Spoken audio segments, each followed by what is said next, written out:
सुबह 4 बजे पंकज सुरभि को हिलाते हुए कहता है, सुरभि उठो, शौच करने चलना है। अरे यार सोने दो, अभी उठूंगी तो चली जाऊंगी।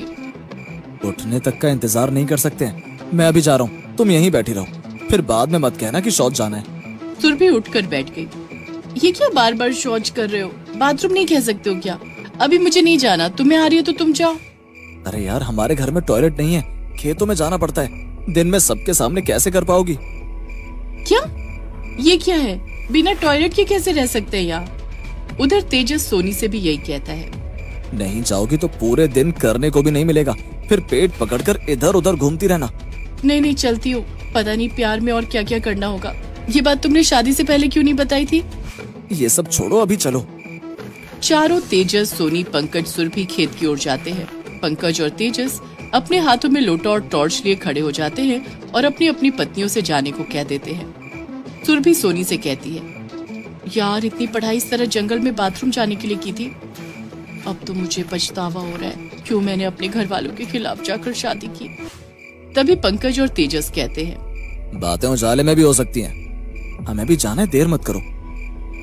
दोनों सुरभि और सोनी माथे पर हाथ रखकर शौच करती हैं और फिर दोनों जुड़वा भाई पंकज और तेजस भी शौच कर घर वापस आते हैं।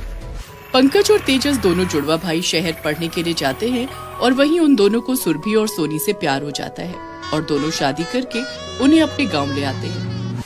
रोते रोते सुरभि सोनी से कहती है, सोनी इस तरह रोने से कुछ नहीं होगा, हमें सासू माँ से बात करनी होगी, वो भी तो एक औरत है, हमारी बात समझेंगी। हाँ तू ठीक कह रही है। दोनों सोनी और सुरभि सुलोचना के कमरे में जाती हैं और उससे कहती हैं, सासू माँ क्या हमारे घर में हम टॉयलेट बनवा सकते हैं? हाँ सासू माँ, बिना टॉयलेट के रह पाना हमारे लिए मुश्किल है, इतनी सुबह उठकर खेतों में जाना बहुत मुश्किल है। क्या? मेरे सामने तो ये कह दिया, अपने ससुर जी के सामने मत कहना, हमारे घर में टॉयलेट कभी नहीं बनेगा। घर दूषित नहीं करना हमें, ये गंदी चीजें घर के बाहर ही सही हैं। उठा क्या नहीं जाता है? पूरा गांव इसी तरह सुबह खेतों में जाता है। तुम दोनों कोई अनोखी हो क्या? गांव की क्या औरतें नहीं है? अपनी आदतें बदलो, कुछ दिन थोड़ा अजीब लगेगा, फिर तुम दोनों को भी आदत हो जाएगी। सुलोचना उन दोनों की एक नहीं सुनती है। अब क्या करूं? इस तरह तो मैं रह ही नहीं पाऊंगी, मुझे तो कभी भी प्रेशर आ जाता है। आधी रात को क्या अब हम जंगल में जाएंगे? अगर कभी दस्त हो गए तो क्या करेंगे? बार बार जंगल में भागेंगे? कुछ न कुछ तो करना होगा। उसी रोज रात को सोनी के पेट में दर्द होने लगा और वो उठ जाती है। सुरभि तेजस को हिलाते हुए कहती है, तेजस मुझे प्रेशर आ रहा है। क्या यार, अभी इतनी रात को कौन जाता है? मुझसे बर्दाश्त नहीं होगा, वरना यही कर दूंगी। नहीं, यहाँ मत करना, पापा खा जाएंगे मुझे। तेजस नींद में उठकर सोनी को जंगल ले जाता है। जंगल में शौच करते वक्त एक सांप वहाँ आ जाता है और सोनी चीख कर उठकर भागने लगती है। सांप सांप! कैसे कोई यहाँ जाए? इतने डर और खुले में उतरेगा भी क्या? अरे यार कुछ नहीं होगा, तुम करो ना, ऐसे सांप तो यहाँ रोज निकलते हैं, कोई डर की बात नहीं है। सोनी लोटा वहीं पटक देती है और दोनों घर चली जाती है। इधर सुबह सुबह सुरभि को भी बहुत जोर का प्रेशर आने लगता है और वो लोटा और टॉर्च लेकर अकेले ही जंगल में चली जाती है। जंगल में साफ सुथरी जगह देखकर सुरभि टॉर्च जलाकर शौच करने बैठ जाती है। अब जाकर आराम लग रहा है। इतने में ही वो देखती है कि साइकिल पर मणिराम चला रहा है। ससुर को अपने सामने इस तरह देखकर सुरभि पानी पानी हो जाती है और भागती हुई घर जाती है और पंकज से रोते हुए सब बताती है। अभी भी तुम कुछ मत करना, मेरी इज्जत की तुम्हें कोई फिक्र नहीं है, मैं अब एक पल भी यहाँ नहीं रहूंगी, मैं जा रही हूँ अपने मायके। सुरभि रोते हुए अपना बैग पैक करने लगती है। तभी सुरभि का हाथ पकड़ते हुए पंकज कहता है, कहीं नहीं जाओगी तुम, मैं कुछ करता हूँ। पंकज उसी वक्त तेजस से बात करता है और दोनों भाई मिलकर टेंट शौचालय ऑर्डर कर देते हैं। अगले दिन टेंट शौचालय मणिराम के घर पहुंच जाता है और पंकज और तेजस मिलकर उसे छुपा देते हैं। आज रात मैं सुरभि को सरप्राइज दूंगा। सोनी इस टेंट शौचालय को देखकर बहुत खुश होगी।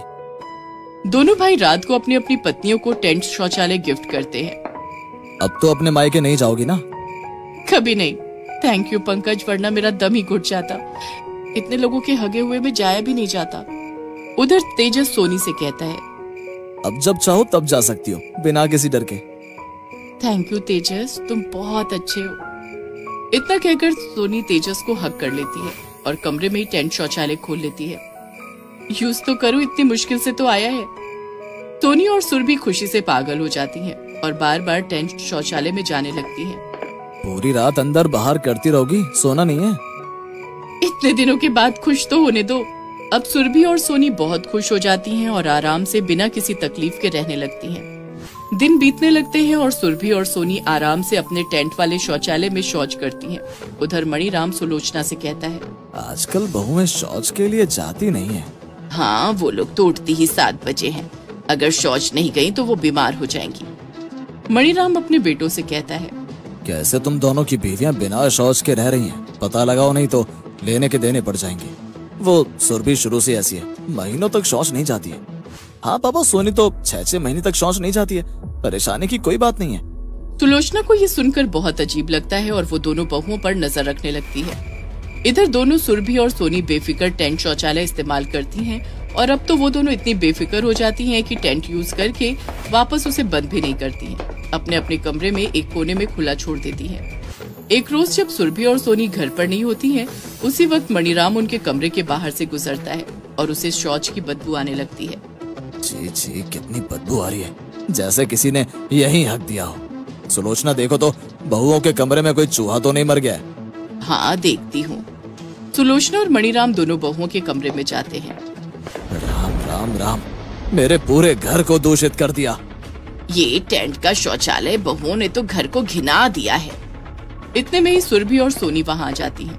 मणिराम की आवाज से पंकज और तेजस भी वहाँ जाते हैं। अपनी दोनों विलायती पत्नी को मेरे घर से निकालो, मेरे मंदिर जैसे घर में हक दिया। तुम दोनों ने अपनी शर्म बेच दी है, हैं? पत्नियों के इस कारनामे में उनका साथ देते रहे। टेंट के पैन में हगा हुआ पड़ा है, बेशरम लड़कियों, इन टेंट को यहाँ से फेंको। सुरभि और सोनी रोने लगती हैं और टेंट को घर से बाहर फेंक देती हैं और दोनों अपने मायके चली जाती हैं। अगली सुबह सुलोचना शौच के लिए जंगल में जाने लगती है और उसका पैर फिसल जाता है और उसकी कमर टूट जाती है। आपको इतनी सुबह जंगल में जाने की क्या जरूरत है? वो शौच के लिए जंगल गई थी। आप लोग अपनी सोच को सही जगह कीजिए।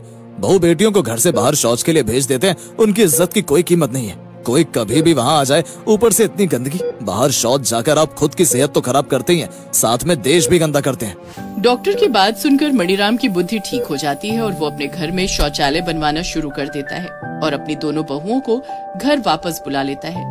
मणिराम की देखा देखी गाँव के सभी लोग अपने अपने घरों में शौचालय बनवा लेते हैं।